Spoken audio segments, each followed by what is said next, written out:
ପଦ୍ମ ଫୁଲକୁ ଦେଖି ତାଳି ମାରି ଖୁସି ମନେଇବା ଯେତିକି ଗୁରୁତ୍ୱପୂର୍ଣ୍ଣ, ପଦ୍ମ ଯେଉଁଠାରୁ ବିକଶିତ ହେଉଛି ତାହାକୁ ମଧ୍ୟ ଧ୍ୟାନ ଦେବା ଉଚିତ।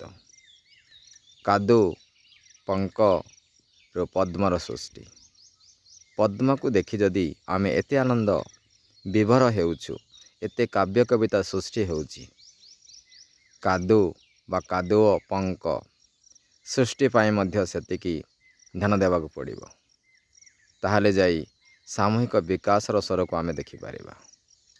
ସୃଷ୍ଟି ଯେତେବେଳେ ଧୀରେ ଧୀରେ ନଷ୍ଟ ଆଡ଼କୁ ଗତି କରୁଛି, ସମ୍ଭାବନାକୁ ଆମେ କେବେ ବି ଦେଖିପାରିବା ନାହିଁ। ପଦ୍ମକୁ ଦେଖି ମନ ବିଭୋର ହେଉଛି, ପଦ୍ମ କେଉଁଠୁ ସୃଷ୍ଟି ହେଉଛି ତାହାକୁ ଦେଖି ମଧ୍ୟ ବିଭୋର ହେବାର ଆବଶ୍ୟକତା ରହିଛି। Motivation Bai skate foundation.